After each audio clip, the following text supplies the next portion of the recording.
ಉಡುಪಿ ನಗರದ ರಿಲಯನ್ಸ್ ಮಳಿಗೆ ಸನಿಹ ಹಾದು ಹೋಗುವ ಮುಖ್ಯ ರಸ್ತೆಯಲ್ಲಿ ಮೃತ್ಯ ಕೂಪವೊಂದು ನಿರ್ಮಾಣವಾಗಿದ್ದು ಅಪಾಯಕ್ಕೆ ಆಹ್ವಾನ ನೀಡುತ್ತಿದೆ. ಅಪಾಯದ ಸ್ಥಳದಲ್ಲಿ ಬ್ಯಾರಿಕೇಡ್ ಅಳವಡಿಸಿ ಅಪಾಯವನ್ನು ನಿಯಂತ್ರಿಸುವ ಪ್ರಯತ್ನ ಮಾಡಲಾಗಿದೆ. ಈ ರಸ್ತೆಯಲ್ಲಿ ಗುಂಡಿ ಉದ್ಭವಗೊಂಡು ತಿಂಗಳೆರಡು ಕಳೆದಿವೆ. ಆದರೂ ದುರಸ್ತಿಪಡಿಸುವ ಕಾರ್ಯ ನಡೆದಿಲ್ಲ.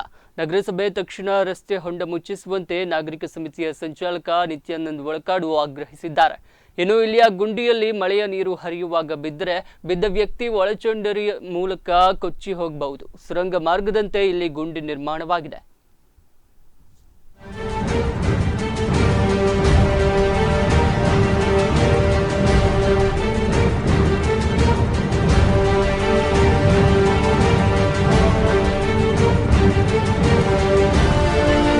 ಉಡುಪಿ ನಗರಸಭೆಗೆ ಸಂಬಂಧಪಟ್ಟಂತಹ ಕೆಂಕಪೇಟೆ ವಾರ್ಡ್ ಮತ್ತು ಸಿರಿಬೀಡು ವಾರ್ಡಿಗೆ ಎರಡೂ ಕಡೆಗೆ ಜಾಯಿಂಟ್ ಆಗುವಂಥ ರಸ್ತೆಯಲ್ಲಿ ಮಧ್ಯ ರಸ್ತೆಯಲ್ಲಿ ಒಂದು ದೊಡ್ಡದಾದ ಒಂದು ಗುಂಡಿ ಬಿತ್ತು.